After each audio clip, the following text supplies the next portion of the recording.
My name is Claire Brewer, and I'm a sophomore student in the Randall Research Scholars Program studying chemistry and classics. And I'm William Hereford, also a sophomore student in the Randall Research Scholars Program studying biology and management. This semester, we worked with Dr. Jessica Wallace in the Athletic Training Research Lab. We studied the impact of social determinants of health on concussion education and health outcomes. So a concussion is a type of traumatic brain injury that results from a direct or indirect blow to the head, which causes the brain to shake within the skull, as shown in the GIF to the left.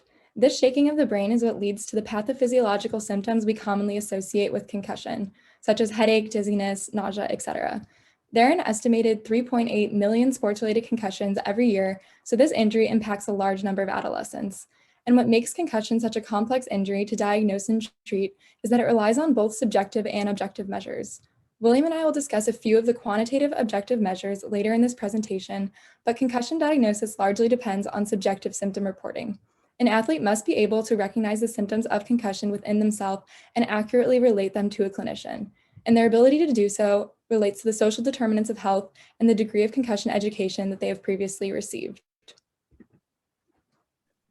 All 50 states, including Alabama, currently have legislation in place requiring some form of concussion education prior to participating in school-sanctioned athletics. However, disparities in the legislation and therefore the education do exist, which can result in a lack of knowledge of concussion signs and symptoms. The images on the right are snippets of the current concussion information sheet required by the state of Alabama for all athletes and parents to read and sign. However, this form is written at an 11th grade reading level, and given that the average adult reading level in America is 7th grade, it can be reasonably implied that athletes and parents may not fully comprehend this form. In our research, we looked at how each of the 5 social determinants of health impacted an individual athlete's concussion knowledge and his post-concussion care, therefore, ultimately, their health outcomes. The 5 social determinants of health include socioeconomic position, race and ethnicity, social relationships, healthcare access, and physical environment. In our lab, the 2 that we focused on the most were socioeconomic position as well as race and ethnicity. This is important because our lab is the only lab nationally that is currently conducting research on the social determinants of health and their impact on concussions. For the motivations of our research, it is clear that historically, even when controlled for socioeconomic status, race plays a major role in the health outcomes of an individual.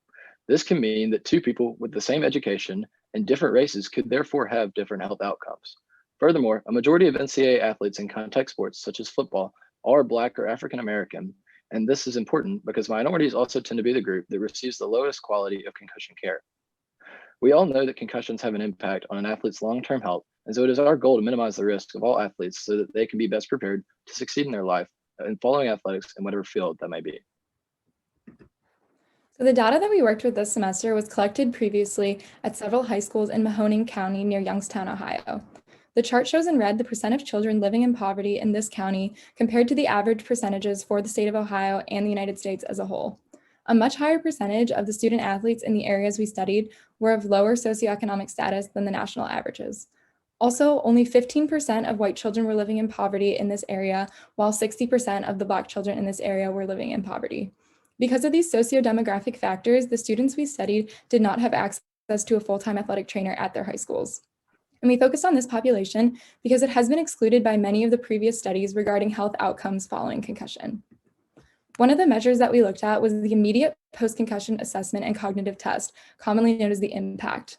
This is a popular computer-based test in high schools around the country. It begins with a symptom reporting section and then moves into a series of activities designed to test reaction speed and memory.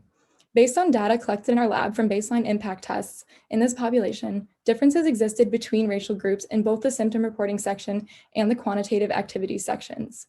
Race was shown to be a stronger predictor of impact baseline performance, even when controlled for socioeconomic status. This semester, I analyzed symptom reporting data following a concussion to see if racial disparities in impact testing also existed post-concussion. I worked with a data set of 66 high school students from Mahoning County who sustained a concussion during sports and took the impact test. The symptom reporting form they received would look similar to the one shown to the right, with a list of 22 symptoms, each rated on a scale of 0 to 6, with 6 being the most severe. Only the first 5 of these symptoms are shown in the photo to the right. And there were significant group differences in total symptom score on a Mann-Whitney U test at the level of P is less than 0.05. This p-value of 0.05 represents the significance level for our study that we predetermined and later used in comparing our data. Each of the 22 symptoms was rated on a score of 0 to 6, so the maximum possible total symptom score was 132. What we found was that the median total symptom score for Black African American athletes was 12, with 2 at the 25th percentile and 29.5 at the 75th percentile. For the white athletes studied, the median was 21.5, with a 25th percentile of 10 and a 75th percentile of 47.75. Going further, we looked at each symptom individually to see which symptoms, if any, represented greater differences between the two groups. And the results of that individual symptom endorsement are shown in this chart. As you can see, a significantly greater percentage of white athletes reported the symptoms of headache, balance problems, dizziness, difficulty concentrating, and difficulty remembering. The other 17 symptoms did not yield significant differences, but these are 5 of the most common symptoms of concussion. I draw your attention specifically to the symptom of headache, which is the #1 symptom of concussion. Following a sports-related concussion, we would expect between 94 and 96% of athletes to report having a headache. The white athletes were right on target with this value, with 95.8% of them reporting a headache, but over 30% less of the Black athletes reported the symptom of headache. Since post-concussion treatment largely depends on reported symptoms, this difference could have a major impact on the concussion recovery paths for these two groups. So as mentioned earlier, we believe that an adequate concussion education for students, families, and coaches, as well as the social determinants of health, all play a role in the noted gaps between socio-demographic groups. For example, if an athlete is unaware that headache is a major symptom of concussion, they may believe that if they're experiencing a headache, it's due to everyday causes like dehydration or stress or fatigue, and be less inclined to report having a headache as a symptom following a blow to the head. However, social and community barriers to reporting and attitudes toward concussion play a role in these disparities as well. A student may simply not want to report an injury to not let their team down or in order to gain more playing time. Also, only 30% of high school students have access to an athletic trainer nationally, so the athlete may be unwilling to report a concussion to their coach and have no other authority figure to which to report their sport-related injury.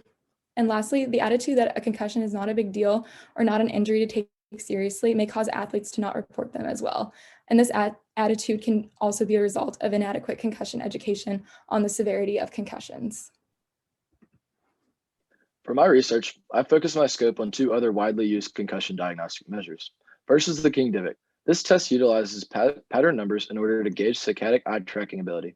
For this test, the athlete is first shown the demonstration card, followed by tests 1 through 3, each becoming progressively more difficult than the last.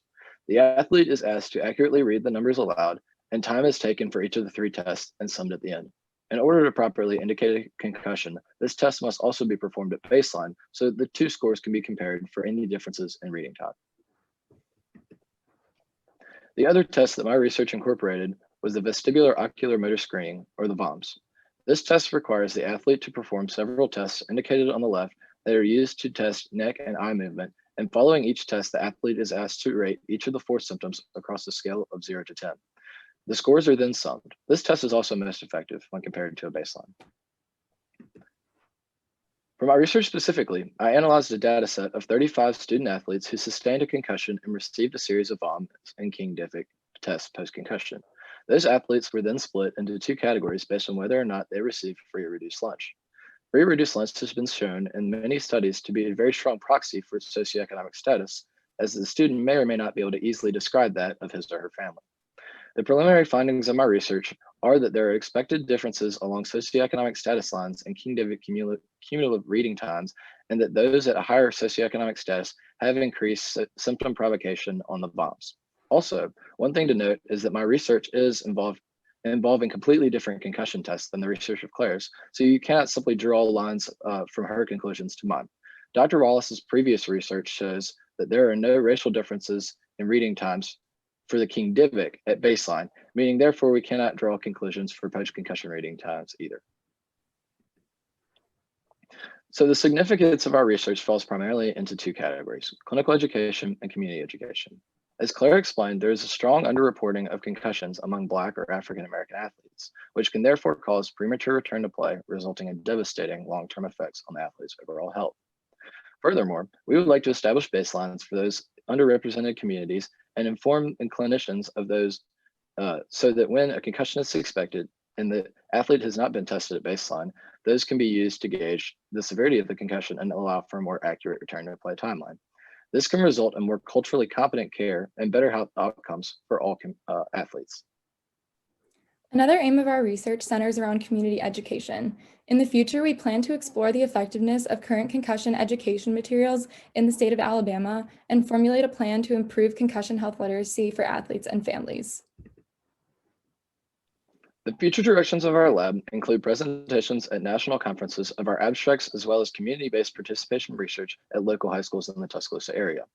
Our goal is to perform baseline assessments of all athletes to allow for a more accurate concussion diagnosis going forward, as well as to test for blood and saliva biomarkers for neuroinflammation that could indicate a past history of concussions. And with the community-based participation research, we are also hoping to test the health literacy of the athlete's parents or guardians using the Rapid Estimate of Adult Literacy in Medicine, also known as the REALM. The REALM is a list of health-related vocabulary terms that the participants will be asked to simply pronounce for us, and their score is based on how many words they can pronounce correctly, whether they know the definition of that word or not. And this test will give us a clearer picture of their health literacy level, which we can then use in determining whether the current concussion education materials provided are appropriate or not. We also plan to do some ethnographic research in the Alabama Black Belt. We intend to do phone interviews with athletic directors at public high schools within the Black Belt region to discuss sport equity, which involves things like how many sports are offered, what % of students participate in athletics, what type of funding their sports program receives, and whether or not the students have access to a full-time athletic trainer. Because we believe that sport equity may also have an impact on overall health outcomes for these students and athletes. Lastly, we are going to look to conduct qualitative interviews with past and current college and NFL athletes and coaches. In these interviews, we hope to discuss the social determinants of health and how they apply to each person, as well as their history of concussions and the care that they received. And with that, I'd like to say thank you to Dr. Wallace and open it up for any questions. Claire, you mentioned that you think that the current concussion education can be improved in schools. What are some of your thoughts with regards to how you might be able to improve that education? Yeah, so we believe that, first of all, like we said, the current concussion education materials are written at a reading level above the reading level of many of the people these materials are being provided to. So first, kind of looking at that and how those materials can be amended to be more accessible to everybody. And also in high schools to provide some sort of interactive, maybe a video or an online game or app or learning assessment for students, athletes, and families. Because if you send somebody home with a form and ask them to sign it, there's no guarantee that they're really taking it home and reading it and digesting it. So if there's some sort of interactive material provided at these high schools, we would better be able to make sure that everybody is receiving the same standard of education. So what's the ideal recovery progression for an athlete with a concussion? Yeah, so the ideal recovery progression is that there is no ideal recovery progression. It depends on each person individually. So an injury or a head injury that may seem more mild than one other one could take many more months to recover from. So it really depends on symptom reporting from the individual athlete. This picture shows kind of what a return to play progression might look like. And at each stage, the athlete would be assessed by a family member, coach, clinician, athletic trainer, and asked about their symptoms and how they're feeling. And then if they are feeling no symptoms, then they're allowed to move to the next stage. So if at any stage they begin to feel symptoms, they have to go back to the past stage and stay there until they feel better again. So you can really see how symptom reporting is essential in concussion recovery. One thing that also is important to draw attention to is that there are no set timelines on the extent that each stage is progressed through. So for example, stage 1 might take a week, stage 2 could take a month, and you can't just move ahead automatically because you feel stuck at a stage. It is entirely based on symptom reporting. One last question, I think. What direct impact do you see this research having on the Black Belt region or on the state of Alabama? So by examining these differences in sport equity and sport funding throughout the Alabama Black Belt with our ethnographic research, we can bring awareness to lack of funding or lack of healthcare access in these communities and better assess their needs in the areas of concussion education and concussion management to ultimately determine the best way to meet these needs in these communities. Are there any other questions from our audience? Wonderful. Well, great job, you guys. Best wishes and continuation for your research, and a special thanks to Dr. Wallace for joining us.